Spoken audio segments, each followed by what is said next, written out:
있습니다. 지난 금요일날 제가 외출할 일이 있어 나갔는데 얼마나 바람이 부는지 막 눈물이 나더라고요. 정말 추워서. 그러나 지금 더 추운 것은 날씨뿐이 아니라 정말 경제 한파로 인해서 시장이 얼어붙었습니다. 대량 해고, 감원, 또 여러가지 참 어려운 소식들이 들려오고 있습니다. 주식이나 펀드에 투자했다가 재산을 잃어버린 많은 사람들이 불안해하고 있습니다. 내년은 더 어려울 것이다. IMF 부도가 더 어렵다. 여러가지 그런 얘기를 들을 때 저희 마음 가운데 불안하고 또 두려움이 생깁니다. 과연 내년에 우리가 어떻게 살아야 할 것인가. 그런 가운데 저희 그 GMTC 제가 이룬 GMTC도 이제 지난 목요일 날 37기 훈련이 끝나서 졸업을 하고 이제 좀 쉬었다가 1월 12일 날 새로운 훈련생들이 들어오는데 걱정이 좀 되는 거예요. 마음으로 한편으로. 이렇게 어려운데 훈련생들이 들어와서 또 교회의 지원을 받아서 훈련을 받게 되는데 훈련생들도 참 어렵겠다. 여러 가지 그 경비를 마련하려면 어렵고 또 앞으로 선교사로 나가려고 할 때 교회들이 지금 위축이 된 가운데 과연 제대로 이분들이 지원을 받아서 선교지를 갈 수 있을 것인가. 또 우리 GMTC를 위해서 이렇게 헌금하고 기도하는 분들도 사업도 어렵고 어려운데 과연 우리는 내년에 이 훈련을 잘 감당할 수 있을 것인가. 이런 여러 가지 염려들이 있습니다. 그러나 한편으로 마음에 하나님께서 이제까지 은혜로 인도하셨는데 또 이 비상한 시대엔 또 비상하게 하나님 인도하실 것이다. 이런 마음도 갖게 되는 것이 사실입니다.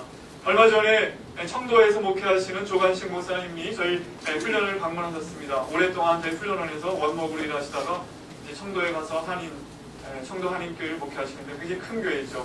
청도에 한인들이 많이 살고 있지 않습니까? 사업 때문에. 근데 중국도 요즘에 어렵다고 합니다. 공장도 많이 부도나고 또 한인분들도 어려운데 그래서 제가 걱정이 돼서 여쭤봐서 목사님 요새 교회가 어렵지 않습니까? 이렇게 다들 부도도 나고 또 공장들도 문 닫고 그런데 한인 사회도 어려울 텐데 어떻습니까? 그랬더니 목사님이 의외로 답변을 하시더라고요. 그런데 놀라운 거는 이렇게 경제가 어려워지고 사람들이 돈을 잃어버리니까 교회로 더 많이 온대요. 그러면서 돈 벌어서 아주 교만하던 사람들도 아주 좀 완전히 낮아져가지고 하나님 앞에 나온다고. 그래서 참 하나님이 하시는 일은 다 해낼 수 없다. 그렇게 말씀을 하는 것을 들었습니다. 여러분 혹시 이 가운데 돈을 많이 손해보신 분 계십니까? 내년에 어떻게 살까 걱정이 되시는 분 계십니까? 혹시 그렇더라도 오늘 기도 앞에 나왔을 때 주의 말씀을 듣고 마음을 다잡으시기 바랍니다. 성탄절이 다가오고 있습니다.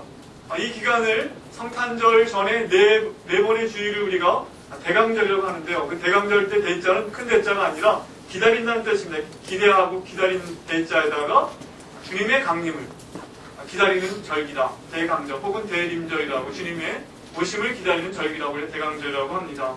이제 오늘 대강절 두 번째 주일입니다. 이제 곧 성탄절이 다가오고 있습니다. 성탄절의 메시지는 무엇입니까? 하나님께서 우리를 위하여 자기 아들을 보내주셨다 하는 것입니다. 하나님이 자기 아들을 우리 위하여 보내주셨다는 것은 무슨 뜻입니까? 하나님은 우리를 사랑하시고 우리에게 관심이 있으시다. 우리를 구원하시고 우리를 돌보신다 하는 그런 뜻입니다. 로마서 8장 31절 32절에 보면 만일 하나님이 우리를 위하시면 누가 우리를 대적하리요? 자기 아들을 아끼지 아니하시고 우리 모든 사람을 위하여 내어주시니까 어찌 그 아들과 함께 모든 것을 우리에게 은사로 선물로 주시지 않겠느냐. 자기 아들을 아끼지 않고 주셨는데 무엇이 더 아깝다고 우리에게 주시지 않겠느냐라고 말씀하셨습니다. 히브리서 13장에 돈을 사랑치 말고 있는 바를 족한 줄로 알라. 그가 친히 말씀하시기를 내가 과연 너희를 버리지 아니하고 과연 너희를 떠나지 아니하리라 하셨느니라. 그러므로 우리가 담대히 가로되 주는 나를 돕는 자시니 내가 무서워 아니하겠노라. 사람이 내게 어찌하리요 하리라. 이 말씀이 기록되어 있습니다. 여러분 주의 백성된 우리들은 하나님을 피난처와 돕는 자로 의지하는 우리들은 두려워해서는 안 되겠습니다. 세상의 풍파가 몰려온다 할지라도 더욱더 그때야말로 하나님이 우리의 피난처가 되심과 우리의 도움이 되신다는 것을 확인할 수 있는, 우리의 믿음을 발휘할 수 있는 그런 때인 것을 우리는 알아야만 합니다. 비상한 시대에는 비상한 믿음이 필요한데 이 시대에 우리가 우리의 믿음을 하나님께 굳건히 두고 하나님을 의지하는 것이 필요합니다. 오늘 본문은 우리가 우리가 하나님을 의지할 것을 말씀하십니다. 우리가 의지해야 할 하나님은 어떤 분이신지 보여주고 있습니다. 오늘 본문에서 우리가 의지해야 될 하나님은 어떤 분이신지 세 가지로 말씀을 대지를 잡았습니다. 첫 번째 대지는 하나님은 인류 역사를 주관하시고 섭리하시는 하나님이십니다. 하나님은 지금도 이 모든 역사를 통제하시고 주관하십니다. 하나님의 손 밖에 있는 것이 없습니다. 비록 여러 가지 어려움과 고통이 있지만, 어둠이 있는 것 같지만 하나님께서 여전히 지금도 확실하게 이 세상을 통치하고 계신다고 성경은 말씀하십니다. 오늘 1절부터 17절까지 내용 우리가 함께 교독했는데요. 사실은 여러분이 이렇게 읽으시면서 마음이 어떠셨습니까? 낳고 계속 반복되는데요. 아까 그 사모님 좀 세시는 것 같은데 한번 세신지 모르겠어요. 41번 정도 지금 여기 낳고라는 말이 나오거든요. 낳고가 반복되는데 이 본문을 참 많은 분들이 성경을 읽으려고 마음먹고 폈다가 낙심하게 되는, 실족하게 되는 본문이죠. 그렇죠? 이거 성경에 무슨 좋은 말씀 있겠거니 하고 이제 폈는데 이게 낳고가 계속 나오니까 여기서 더 나가지 못하고 이 성경을 덮는 분이 참 많이 있는 것 같습니다. 저도 오랜 동안 교회에서 신앙생활을 했지만 이 본문, 마태복음 1장 이 본문은 참 이해가 어려웠습니다. 해석이 안 되고 이게 도대체 왜 여기 기록되어 있나. 어떤 때는 그냥 생략하고 넘어가기도 했는데 제가 주님을 인격적으로 제가 대학교 1학년 때 만나고 제가 최초로 제대로 제 스스로의 힘으로 말씀을 깨달은 본문이 마태복음 1장이었던 것 같아요. 이 마태복음 1장을 읽으니까 새롭게 보이더라고요. 그러면서 제가 알게 된 것은 제가 1절부터 제가 잘 깨닫지 못해서 문제가 생겼다는 걸 알았습니다. 1절이 어떻게 시작됩니까? 아브라함과 다윗의 자손 예수 그리스도의 세계라. 원래는 다윗 그리고 아브라함의 자손 예수 그리스도의 세계다. 이렇게 본문에는 다윗부터 시작됩니다. 여기 세계라는 말을 저는 오랫동안 세상이라는 말로 이렇게 읽었습니다. 예수 그리스도의 세상이다. 월드라고 이렇게 이해를 한 거죠. 그런데 그것이 그 뜻이 아니라 이 세상이라는 뜻, 세계라는 뜻은 그 세상할 때 세자에다가 계보할 때 계자입니다. 세계는 예수 그리스도의 족보라는 뜻입니다. 즉 다윗과 아브라함의 자손 예수 그리스도의 족보다. genealogy라는 영어의 단어가 이 세계라는 말입니다. 그러니까 오늘 본문의 1절부터 17절까지가 쭉 읽었지만 이것은 예수 그리스도, 다윗의 자손, 아브라함의 자손이신 예수 그리스도의 그 족보다 하는 뜻이죠. 족보가 무엇입니까? 그것은 바로 역사의 압축인 것입니다. 역사를 가장 압축한 것이 족보인데 아브라함이 이삭을 낳고 간단하게 써있지만 창세기 11장 마지막 9절부터 시작해서 12장부터 시작해서 창세기 쭉 아브라함이 이삭을 낳기까지 얼마나 많은 스토리가 거기 있습니까? 아브라함의 고민, 기다림, 연단 그 모든 이야기가 아브라함은 이삭을 낳고 거기에 딱 기록되어 있지만 그건 엄청난 이야기입니다. 이삭은 야곱을 낳고 여기 오늘 그 베레스라는 사람이 있죠. 유다는 다말렉에서 베레스와 세를 낳고 그 베레스부터 시작해서 암미나답이라고 4절에 람은 암미나답을 낳고 할 때까지가 약 450년간의 기간입니다. 성경으로 보면 그 다음에 나손으로부터 시작해서 4절에 나손부터 시작해서 6절에 다윗왕을 낳으니라까지 약 400년간의 그 세월이 흘러간 것입니다. 그러니까 이게 지금 짧게 기록되어 있지만 수천 년의 역사가 압축된 것이 바로 족보인 것입니다. 이 족보는 구약 성경의 압축인 동시에 이스라엘의 역사의 압축이기도 합니다. 그래서 우리가 그 구약 성경을 잘 알면 이 마태복음 1장이 좀 이해가 더 잘 됩니다. 아브라함이 이삭을 낳고가 얼마나 많은 스토리가 있었구나. 이삭이 야곱을 낳고 얼마나 많은 스토리가 있나. 야곱이 유다와 그의 형제들을 낳고 12명의 그 형제들이 싸우고 요셉을 팔고 그런 얘기 쭉 있죠. 그 다음에 출애굽한 얘기 이 속에 다 있는 것입니다. 그런데 이 역사는 가장 위대한 역사, 족보이기도 하죠. 사실 하나님의 아들 예수 그리스도 구세주의 족보인 동시에 또 한편은 이 세상의 역사의 일부, 이 세상에서 일어났던 일들을 기록해 놓은 이 역사의 압축인데요. 이 역사는 다음과 같은 사실을 우리에게 보여주고 있습니다.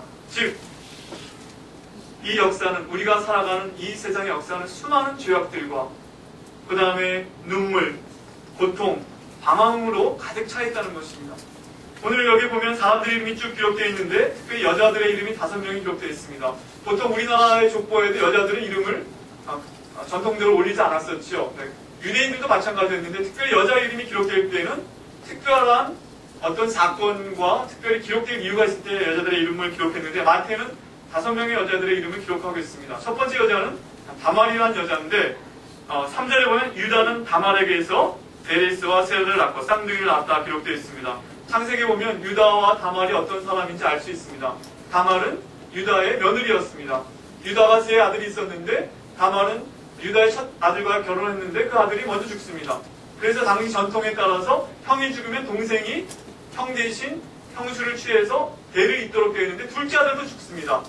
근데 유다가 겁이 나가지고 막내 아들은 아직 나이가 어리니까 너는 친정으로 돌아가 있어라 이렇게 말을 하게 되는데 다말이 집에 가서 몇 년을 기다려도 시아버지가 자기를 다시 부를 생각도 안 하고 그 다음에 자기는 이렇게 한 여인으로서 역사 속에서 당시 세계 사회 속에서 자녀가 없다는 것은 아무런 기능을 못하는 사람이 되는 것인데 그래서 다말이 꾀를 내죠. 그래서 이제 마치 자기가 참녀인 것처럼 변장을 하고 자기 시아버지가 지나가는 길목에 앉았다가 이제 그 시아버지를 이제 유혹해서 동심하고 아들을 낳게 되는 그 일이 기록되어 있습니다. 창세기에. 도대체 그런 것이 왜 기록되어 있는가? 이 성스러운 성경에 그렇게 생각될 때가 있습니다. 그러나 그것이 바로 우리 삶 속에, 우리 인류 속에 다반사로 있는 일 중에 하나라고 하는 것입니다. 여러분의 혹시 집에 족보를 갖고 계신 분이 있는지 모르는데 옛날에는 그 결혼할 때 이렇게 옛날 전통식 결혼할 때는 족보를 올려놓고 결혼했다고 그러더라고요. 양가가요. 이렇게 그 신랑 신부 족보를 올려놓고 그 족보 쭉 보시면 이름들이 쭉 있는데 여러분 가문의 족보는 완전한 족보입니까? 거기 다 한 분 한 분 아버님, 할아버님 다 이렇게 완전한 분들이셨다고 생각하십니까? 죄가 하나도 없고 여러분 아주 그냥 어떻습니까? 아주 반듯한 역사의 산물로 이 땅에 태어나신 그런 존재라고 생각하십니까? 아마 안 될 겁니다. 오늘 이 예수님의 족보에 나타난 대로 인류의 한 부분의 그 족보가 가장 위대한 족보이면서도 그 족보가 보여주는 대로 거기에는 수많은 거짓말, 간음, 또 살인, 전쟁, 눈물 이것이 쫙 다 기록되어 있는 것입니다. 거기 라합도 보면 5절에 살몬은 라합에게서 보아스를 낳고 그랬는데 이 라합의 시대는 이스라엘이 가나안을 정복하던 시기였는데 여리고성에 살던 기생이었습니다. 창녀였습니다. 정탐꾼을 숨겨줍니다. 그리고 여리고성에 함락될 때 이스라엘에 편입하게 됩니다. 그리고 이스라엘 사람 중에 한 사람인 살몬이라는 사람과 결혼해서 보아스를 낳습니다. 그 보아스는 누굽니까? 룻기에 보면 룻의 남편이 됩니다. 룻이 먼저 남편이 죽고 시어머니와 함께 모압 땅에서 자기의 원래 고향에서 이스라엘 땅으로 돌아와가지고 시어머니를 봉양하다가 만난 사람이 보았습니다. 그러니까 라합도 이스라엘 사람이 아니고 또 룻도 이스라엘 사람이 아닙니다. 더구나 이제 다윗 왕을 나왔는데요. 그 위대한 다윗은 또 우리아라는 사람의 아내를 취했다고 그랬습니다. 그래서 솔로몬을 낳았다. 우리아의 아내라고 딱 기록해놨어요. 그냥 밧세바에 대해서라고 안 하고 다윗이 밧세바를 취한 사건이 성경에 아주 자세하게 기록되어 있죠. 성경은 어떤 인물을 영웅시하지 않는다는 걸 보여주고 있습니다. 그렇게 유대인들이 존경하는 다윗이지만 그의 모든 잘못을 다 기록해놓고 그러나 그가 하나님의 은혜를 받는다는 것을 그 가운데 기록해놓고 있는 것입니다. 이처럼 이것들을 쭉 보게 될 때 우리 역시 이 불완전한 완벽하지 않은 사람들의 구성, 우리 자신 우리 속에도 죄가 흐르고 있고 죄의 산물이고 인류 역사 전체가 어둠과 죄로 가득 차 있다는 것을 보여주고 있습니다. 우리의 가정도 그럴 것입니다. 그러나 그러한 인류 가운데 하나님이 어떻게 구세주를 보내셨는가가 오늘 본문에 말씀하고자 하는 바입니다. 이렇게 인간의 역사는 아담으로부터 타락해서 계속 죄의 역사가 기록되고 있지만 이어져 가고 있지만 그러나 그 죄악된 인류의 역사 가운데 하나님의 아들이 독생자가 구주가 탄생하셔서 우리를 죄 가운데서 구원해 주신다는 것이 바로 오늘 본문이 우리에게 말씀하고자 하는 것입니다. 예수님의 탄생은 2000년 전 어느 한순간에 하나님이 결정해서 보내신 사건이 아닙니다. 하나님께서 인류가 타락했을 때 내가 여자의 후손을 보내겠다 약속하시고, 또 유다의 자손에게서 또 다윗의 계통에서 메시아를 보내겠다는 그 약속이 역사 가운데 끊임없이 이루어져 오다가 마침내 하나님의 메시아가 탄생하셨다 하고 오늘 본문이 우리에게 증언하고 있는 것입니다. 오늘 본문에 보면 아브라함부터 다윗까지 14대다 이렇게 나와 있죠. 그것은 구약으로 보면 창세기부터 사무엘 상하의 이야기입니다. 다윗으로부터 바벨론의 이주, 다윗부터 왕가가 쭉 이어져 가는데 바벨론의 느부갓네살 왕에게 함락에 대해서 이제 모든 왕가와 이제 그 이스라엘 귀족들이 바벨론으로 끌려가게 되죠. 그 역사까지가 14대라고 말하고 있습니다. 그 다음에 70년 포로 생활이 끝나고 다시 바벨론에서 이스라엘로 예루살렘으로 돌아오면서 예수님이 오실 때까지가 14대다. 이렇게 14대로 끊어서 지금 설명하고 있는 것입니다. 그런데 이 14대는 꼭 그 예수님, 아브라함부터 예수님까지가 32대라는 것이 아니라 중간에 많은 것들을 생략하면서 족보를 암기하기 좋게 그렇게 14대를 끄는 것입니다. 또 한 가지는 이 14라는 숫자가 굉장히 중요한 의미가 있는 숫자입니다. 제가 어저께 저희 아버님께서 병원에 입원하셔서 이제 한림대 병원에 갔는데요. 6층에 계시는데 쭉 엘리베이터를 타다 보니까 4층이 4층으로 안 써있고 뭐라고 써있는 F라고 써있어요. 왜 그렇습니까? 한국 사람들에게 4자가 뭡니까? 죽을 4자를 연상하는 거죠. 그래서 근데 F라고 이렇게 하는 거죠. 굉장히 미신적이지만 그렇게 쓰는 것처럼 유대인들에게 있어서 14라는 숫자가 주는 의미는 굉장히 컸습니다. 뭐냐면 유대인들은 7자를 완전한 숫자로 생각했는데 7이 2번 겹친 것이 14죠. 그 다음에 중요한 건 3번 반복하는데 그 3번이 14가 3번이 반복이 됩니다. 이것은 무엇을 의미하냐면 유대인들이 이것을 읽을 때 첫 번째 이 마태복음 읽을 때 하나님이 보내실 메시아가 하나님의 때가 꽉 차니까 하나님의 시간이 꽉 차니까 오셨다 하는 것을 이 본문을 읽으면서 유대인들은 감지했던 것입니다. 그냥 우리는 낳고 나가고 그 다음에 14대가 별 의미가 없는 것처럼 느껴지지만 유대인들에게는 그것이 너무나 선명하게 상징적으로 다가왔던 것입니다. 특별히 이 14라는 숫자에는 또 한 가지 의미가 있는데 그것은 14는 바로 다윗이라는 사람을 지칭하고 있는 것입니다. 우리가 지금 1, 2, 3, 4 아라비아 숫자를 쓰고 있지만 옛날에는 유대인들은 아라비아 숫자가 없었기 때문에 어떻게 했냐면 첫 번째 알파벳은 1, 두 번째 알파벳은 2 이렇게 숫자를 매긴 거죠. 그러니까 우리나라도 보면 만약 그렇게 하면 기억은 1이고 니은은 2고 이렇게 한 거죠. 다윗이라는 그 글자는 히브리 알파벳상 네 번째 글자인 달렛, 그 다음에 여섯 번째 와우에다가 또 달렛, 이렇게 해서 4, 6, 4 이렇게 해서 14가 되는 것입니다. 그러므로 이것을 쭉 보다 보면 유대인들은 하나님께서 구약에 예언하신 대로 다윗의 자손 가운데 메시아가 오시기로 했다고 했는데 이 14로 오신 분이 바로 하나님의 때가 꽉 차서 오신 그분이 바로 다윗의 자손인 메시아구나. 그분이 바로 예수구나. 알게 되었던 것입니다. 마태는 그런 의도를 가지고 이 1장을 유대인들에게 보내고 있는 것입니다. 굉장히 신비하죠. 어쨌든 이 말씀을 통해 우리가 알 수 있는 것은 무엇입니까? 이스라엘의 역사가 쭉 흘러온 것을 보게 될 때 하나님은 그 수많은 역사의 그 어두움과 고통과 죄악 가운데 그 불구하고 하나님의 뜻을 이루셨다는 것입니다. 마침내 독생자를 약속하신 메시아를 인류 가운데 보내셨다는 것입니다. 오늘도 마찬가지로 하나님이 이 역사를 주장하고 계십니다.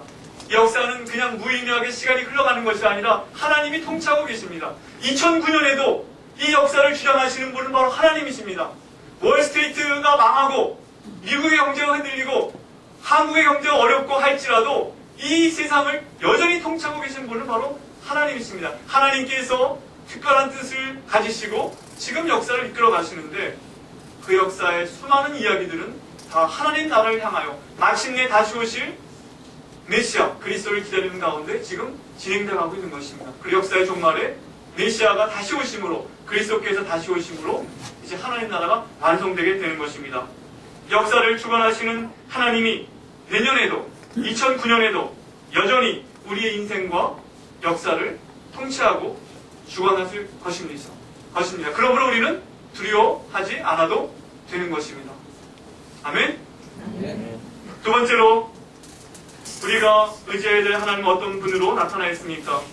우리의 기대와 생각을 뛰어넘어서 역사하시는 하나님이십니다.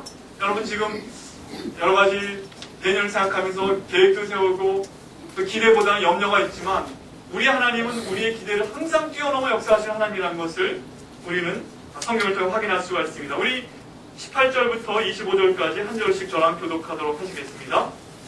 오늘 본문 읽으신 본문 밑으로 제가 먼저 18절 읽겠습니다. 예수 그리스도의 나심은 이러하니라. 그 모친 마리아가 요셉과 정혼하고 동거하기 전에 성령으로 잉태된 것이 나타났더니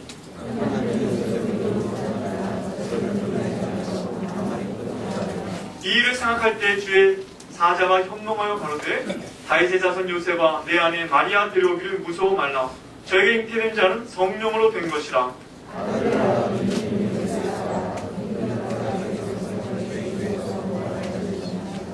이 모든 일에 된 것은 주께서 선자로 하신 말씀을 이루려 하심이니 가라사대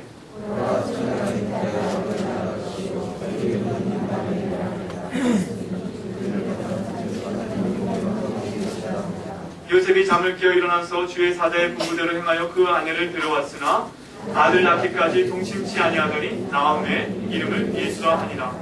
유대인들은 오랜 세월 메시아를 기다렸습니다. 그 메시아는 다윗의 가문에서 태어날 것이라는 것을 그들은 선지자의 예언을 통해서 알고 있었습니다. 심지어 예수님이 탄생할 때 우리가 마태복음에 보면 어디서 태어날지도 알고 있었습니다. 메시아가 유대 땅 베들레헴에서 다윗의 동네에 태어날 것이다. 그들이 그러나 기다리던 메시아는 다윗의 후손으로 오실 다윗과 같은 존재, 즉 굉장히 힘이 있고 정치적인 그런 메시아를 기다렸던 것입니다.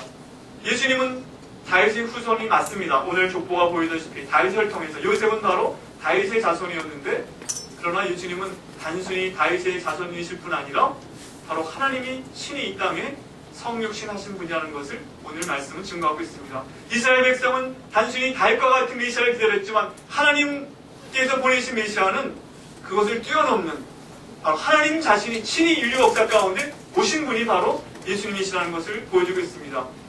고객 만족 이론에 의하면 항상 이 고객들은 서비스나 상품에 대해서 자기 기대보다 뛰어난 것을 받았을 때 만족한다고 합니다. 여러분들 그러시죠? 우리가 이 정도의 어떤 것을 기대했는데 상품이 더 좋거나 서비스가 더 좋을 때 내가 만족하죠. 예, 딱 내가 기대했던 것만큼 서비스나 상품이 질이 그렇다면 어떻습니까? 만족하십니까? 만족하는 것보다 그냥 그건 그런 걸로 당연한 걸 받아들이죠. 그것보다도 못하면 그때는 고객만족센터, 불만센터에 전화하게 되겠죠. 이거 내가 기대하는 건 아니다. 항상 우리의 기대를 뛰어넘어야 사실은 우리는 만족한다. 이것이 고객만족이론인데요.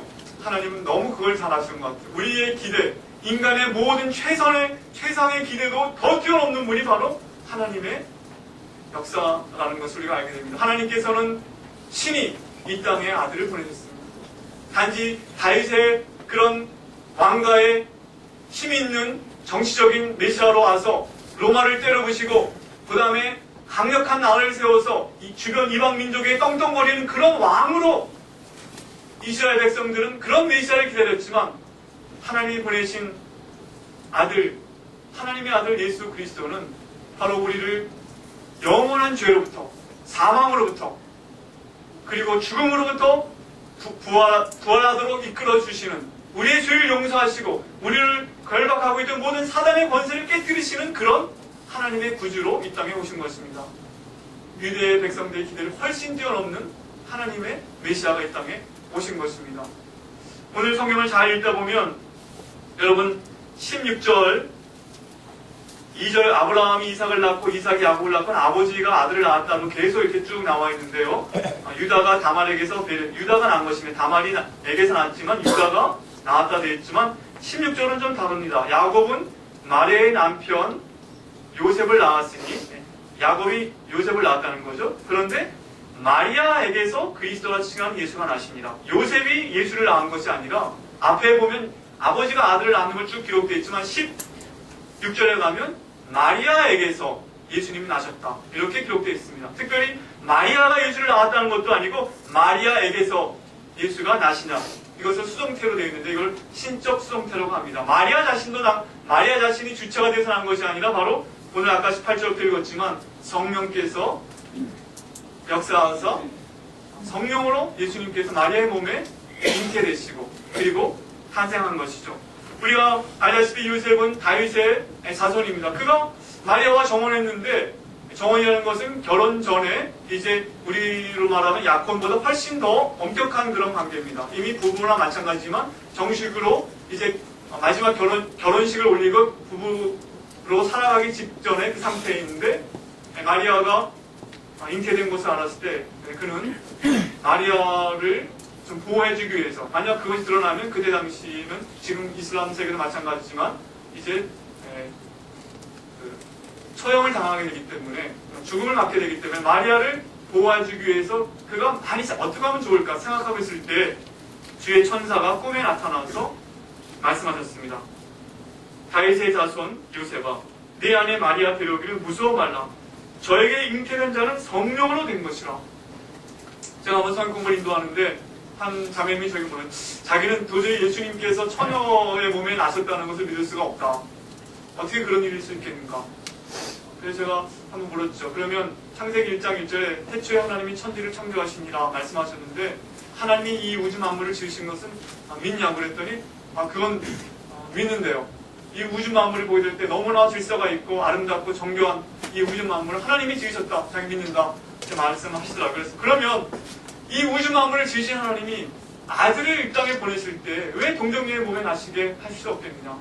이것은 단순히 인간의 역사를 통해서 이 땅에 오신 것이 아니라 예수님은 하나님이 인간이 되셔 이 땅에 오시는 것으로 처녀의 몸에 잉태해서 나도록 하나님이 그렇게 하신 것이다. 성령으로 역사하신 것이다. 왜냐하면 인간을 구원하기 위해, 인간의 구주로 오시기 위하여 여자의 몸에 나셔야만 했습니다. 그러나 그는 죄가 없는 인간으로 오셔야만 했기 때문에, 우리와 같이 그렇게 죄악에 점철된 역사 가운데 오셔야만 했지만, 그러나 죄가 없는 몸으로 오셔야 되기 때문에 하나님께 성령으로 잉태하시도록 하신 것이고, 바로 예수님이 오신 것은 바로 하나님의 이 땅에 오심이라고 설명했을 때 그가 그렇군요 하고 받아들이는 것을 보았습니다. 그렇습니다. 예수 그리스도의 이 땅에 오심은 모든 그 누구도 생각하지 못했던, 당시 이스라엘 백성도 생각하지 못했던 하나님의 이 땅에 오심이었습니다. 우리의 모든 기대와 또 간구를 뛰어넘는 하나님의 역사. 2009년에도 하나님은 우리를 그렇게 인도하실 것입니다. 우리는 지금 우리의 계산기를 두드리면서 우리의 가진 자원을 가지고 지금 어떻게 살 거나, 아니면 우리의 마음이 쪼그라들어가지고 더 이상 기대가 없는 가운데 있을지 모르지만, 만약 우리가 하나님을 향한 눈을 든다면 하나님은 우리의 가진 것이나 우리의 기대하는 것이나 우리의 생각을 뛰어넘어서, 어쩌면 그렇기 때문에 우리가 다 받아들일 수 있기 참 어려울 정도로 놀라운 방법으로 인류 역사를 주관하시고 우리의 삶에 개입하실 것이라고 말씀하고 계신 것입니다. 그 하나님께서 2009년에도 우리의 삶에 역사하실 것입니다. 믿습니까? 네. 세 번째로 우리는 하나님을 의지해야 되는데, 그 하나님은 어떤 하나님이십니까? 우리와 함께 하시는 임마누엘의 하나님이십니다. 성탄절의 메시지는 한마디로 말하면 하나님이 우리와 함께 계신다. 임마누엘, 이것이 성탄절의 메시지입니다. 우리는 성탄절을 과거의 사건으로만 기억하고 경축해서는 안 되겠습니다. 예수님은 지금도 임마누엘 하나님이 되셔서 우리와 함께 계십니다. 예수님께서 말씀하셨죠. 내가 가면 보혜사를 보내주겠다. 성령을 말씀하셨어요. 성령께서 오시면, 성령께서 영으로 우리 안에 거하실 때 아버지와 아들이 함께 우리 안에 거하신다.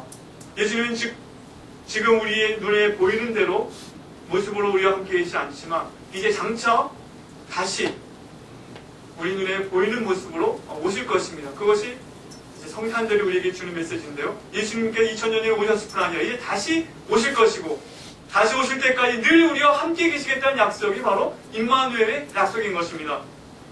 우리가 마태복음 이제 1장부터 다시 쭉 읽어나가게 되면, 예수님은 유대인으로 그 땅에서 자라나셨고 함께 그 땅을 거니셨고 유대인들과 대화하시고 함께 식사하시고 그들을 만지시고 치유하셨습니다. 또 눈물을 흘리시고 그들을 위하여 마침내 십자가에 죽으셨습니다. 그리고 3일 만에 죽음의 권세를 깨뜨리시고 부활하셨습니다. 그리고 제자들에게 약속하셨습니다. 볼지어다 내가 세상 끝날까지 너희와 항상 함께 있으리라. 내가 세상 끝날까지, 세상의 마지막 날까지 항상 함께 있으리라 했을 때 그 항상이라는 단어는 everyday, 매일매일이라는 뜻입니다. 모든 날일 동안에 내가 너희와 항상 함께 있으리라. 오늘도 함께 계시고 2009년의 매일매일의 날 속에서도 하나님은 우리와 함께 계십니다. 이것이 성탄절이 우리에게 주는 메시지인 것입니다.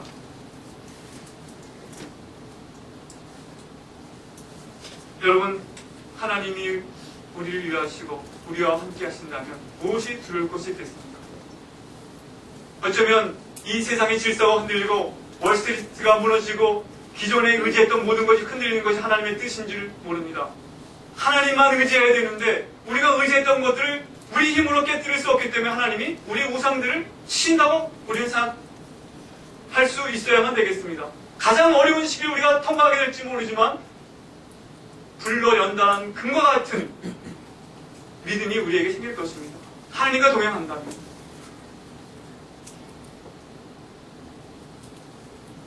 이제 우리는 매일 우리와 함께 하시겠다는 임마누엘의 약속을 우리 삶 속에 경험할 수 있습니다. 이것은 하나님이 약속하신 것이기 때문에 우리가 다시 요청할 필요도 없습니다. 그 약속을 우리가 주장하기만 하면 됩니다. 날마다 나의 삶 가운데 임마누엘 하나님이 함께 계신다고 약속하셨으니 주님, 제가 그 하나님을 오늘도 경험하며 살기 원합니다. 이렇게 우리는 주장하며 하루하루 살아갈 수가 있는 것입니다. 연말이 다가오면 초조하고 불안해지기 쉬운 것이 우리들의 마음인데 올해 2008년은 더구나 더 그런 것 같습니다. 피곤함과 실패감이 나라 전체적으로 또 이 세계 전체적으로 감싸고 있습니다. 미래를 불안하게 많은 사람들이 바라보고 있습니다. 그러나 이 연말에 이 피곤하고 지친 이 연말에 성탄의 기쁜 소식이 우리에게 들려오고 있다는 것은 얼마나 놀라운 일인지 모릅니다. 성탄절의 소식은 지난 2000년간 믿는 자들의 마음속에 기쁨과 소망의 불꽃이 타오르게 만들었습니다. 원래 대강절 기간 동안의 교회에는 5개의 초를 장식을 하고 매 주일마다 하나씩 촛불을 밝힙니다. 그리고 네 번의 주일이 지나고 성탄절이 돌아올 때 가운데에 있는 촛불을 밝힙니다. 그것은 예수 그리스도를 상징하는 것입니다. 이 4개의 촛불은 하나님께서 그리스도를 통하여 우리에게 주시는 사랑, 평화, 기쁨, 그리고 또 한 가지가 뭐죠? 소망. 이것을 사랑, 기쁨, 소망, 평화. 예수 그리스도 안에 기쁨이 있고 소망이 있고 사랑이 있고 그리고 평화가 있다는 것을 상징하는 그런 전통적인 그 대강절 기간 동안에 불을 밝혀야 되는 것입니다. 우리 마음에 소망의 불이 붙어야 되겠습니다. 기쁨과 평화의 불이, 촛불이 우리 마음 가운데 불타올라야 되겠습니다. 여러분, 성탄절 이제 대강절 기간인데 집에 가서 좀 장식도 좀 하세요. 저희 집의 대문에다가 이렇게 그 상록수로 된 그 화환을 걸었습니다. 이것은 독일에서 아마 그 루터교 신자들이 이제 동유럽에서 시작했다고 하는데요. 상록수 화환이 상징하는 것은 원은 끝없는 하나님의 사랑을 상징하고 또 그 푸른 상록수는 변함이 없는 그리스도의 사랑을 상징하는 것입니다. 성탄절의 그 상징성, 그냥 동그랗게 아무거나 그냥 장식을 다 알아서 보기 좋으라고 한 것이 아니라 하나님의 영원한 사랑, 그리스도를 통한 그 사랑, 변함없는 사랑을 우리에게 일깨워주는 장식인 것입니다. 이웃들에게 그 사랑을 우리는 전해야만 하는 것입니다. 즐거워야만 하는 것입니다. 지금 좀 성탄목도 세우세요. 거기 그냥 불이 반짝이는 것은 보기 좋으라고 한 것이 아닙니다. 그 하나님께서 우리에게 주신 그 약속이 우리 속에 빛나야 한다는 것. 기쁨이, 소망이 그렇게 빛나야 한다는 것을 우리에게 상기시키는 것입니다. 그리고 맨 위에는 별을 달게 되죠. 하나님 강생하신 그리스도를 우리에게 이끌어줘, 동방막스 이끌어갔던 그 별을 상징하는 것입니다. 우리가 이 성탄절을 보내게 될 때, 이제는 뭐 옛날에 연말연시를 검소하게 보내주시다 그랬지만, 우리 그리스도인들로는 정말 의미를 가지고 성탄의 기쁨을 누려야만 하겠습니다. 그래야만 전할 수가 있는 것입니다. 아이들과 함께 성탄에 관련된 성경을 읽으며 찬양을 부르고 아이들로 하여금 그리스도에 대해 설명을 하고 하나님이 우리와 함께 계시다. 하나님이 우리의 삶의 주인이 되신다. 하나님이 이 모든 역사를 주관하시고 너의 삶도 하나님이 주장하실 것이다. 우리는 연약하고 죄악 가운데 있지만 구주가 오셨고 다시 오실 것이다. 그리고 우리의 삶에 우리가 생각하는 것보다 더 넘치도록 우리를 생각을 초월하도록 우리의 간구하는 곳에 더 넘치도록 응답하시는 하나님이 너와 함께 하시다. 이렇게 우리 아이들에게 말해줘야 하는 것입니다. 우리 마음에 그리스도를 향한 사랑과 감사와 기다림이 강해지는 그런 성탄절, 대강절 기간이 되어야만 하겠습니다. 여러 가지 징조를 보게 될 때 예수님께서 마가복음 13장 29절에 말씀하신 것처럼 이와 같이 너희가 이런 일이 나는 것을 보거든 인자가 가까이 곧 문 앞에 있는 줄 알라는 말씀이 지금 우리에게 더 가까이 실현되고 있는 것 같습니다. 첫째, 기근과 지진의 소식, 전쟁의 소식, 질서가 흔들리는 그런 일들이 있게 될 때 너희의 머리를 들라. 인자가 곧 너에게 임할 것이다. 마치 저 문 앞에 서 있다 말씀하셨어요. 저 문을 열고 들어오시면 예수님께서 이제 역사의 문을 열고 들어오시면 이제 역사의 종말이 오고 하나님 나라가, 영원한 하나님 나라가 우리 앞에 전개가 되는 것입니다. 얼마나 큰 소망이 알 수 없습니다. 개혁자들의 신학이라는 책에 다음과 같은 글이 있었으며 세상이 어떻게 될까요? 라고 묻는 자들에게 우리는 그의 나라가 임할 것입니다. 라고 대답한다. 우리 앞에 무엇이 있나요? 라고 묻는 자들에게 왕이신 그분이 우리 앞에 서 계신다. 라고 대답한다. 우리는 우리의 심판자요 구세주이신 우리의 살아계신 주님, 곧 죽었다가 영원토록 살아계시는 주를 오셨으며 오시는 분이시요 영원토록 다스리실 그분을 바라보고 있다. 아마도 우리는 고통에 직면하게 될 것이다. 그러나 우리는 그의 말씀, 안심하라, 내가 세상을 이겨너라는 그의 충실한 말씀을 알고 있다. 라고 기록되어 있습니다. 오늘 이제 대강절 두 번째 주일을 맞는 우리들, 2008년 성탄절을 맞이하는 우리에게 성령께서 우리 마음 가운데 복음을 통하여 기쁨과 소망의 불꽃을 다시 한번 일으켜주시기를 우리는 간구해야만 되겠습니다. 이렇게 어두운 이 세상이 어두울수록 조그만 불빛이라도 더 빛나는 것입니다. 우리가 가진 소망이 사람들에게 희망이 될 것입니다.